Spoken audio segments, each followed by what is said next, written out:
के रत्न की प्राप्ति हुई, जिनका नाम उस बालक के अतुलित तेज को देख करके, उसके चेहरे की चमक को देख करके उसका नाम तेजा रखा गया।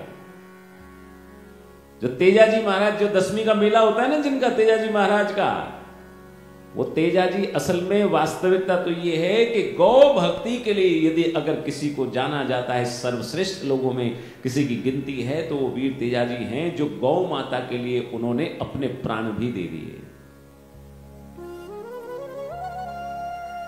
उन्होंने ये परवाह नहीं की कि मेरे पीछे से परिवार का क्या होगा महाराज। उन्होंने गायों को बचाने के लिए सर्प को वचन दे दिया। तो बोले पहले मुझे गाय बचा करके अपने, उनको जिसकी गाय है ना महाराज लाछा गुर्जरी, उसकी गायों को उसको सौंप करके आने दीजिए सर्प देवता, मैं स्वयं आपके सम्मुख अब जो है प्रस्तुत हो जाऊंगा। और उन्हीं गौ माता की रक्षा करने के उपरांत स्वयं प्रस्तुत हो गए उस सर्प के सम्मुख, जिसको उन्होंने अग्नि से बचा करके बिछो किया था, उस सर्प के सम्मुख प्रस्तुत हो गए। परंतु उन गौ माता को बचाने के लिए वो इतने घायल हो गए कि रक्त से लथपथ उनका शरीर था। और जब सर्प देवता ने मना कर दिया कि तेरा तो रक्त से लथपथ शरीर है, मैं नहीं डसूंगा, तो उन्होंने अपनी जिह्वा निकाल करके कहा कि मेरी जीभ अभी बाकी है जिससे आप डस सकते हैं, और प्राण दे दिए महाराज उन्होंने गौ माता की रक्षा के लिए। और हम तो यहां गौ माता की रक्षा की तो बात, महाराज रक्षा करने वाले इस भारतवर्ष में अनेक ऐसे लोग हुए हैं। और गौ के लिए जैसा कि हमने पहले भी कहा कि 33 करोड़ देवी देवता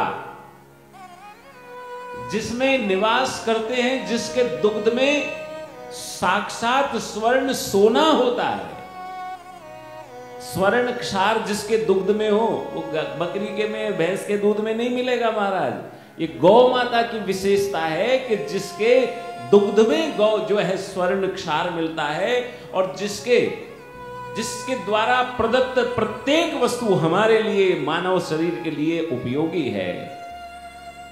वो चाहे गाय का गौमूत्र हो, चाहे गोबर हो, चाहे वो दूध हो, दूध से निकलने वाला माखन हो, दही हो, हर चीज हमारे लिए उपयोगी है।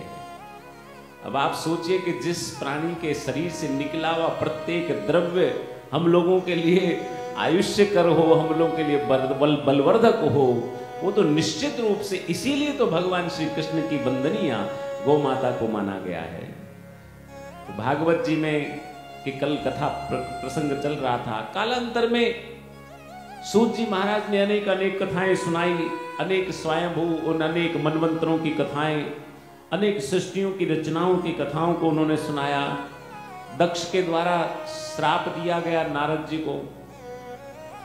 नारद जी के लिए कहा गया है ना कि नारद जी कभी भी एक जगह नहीं बैठते, कि बोले नारद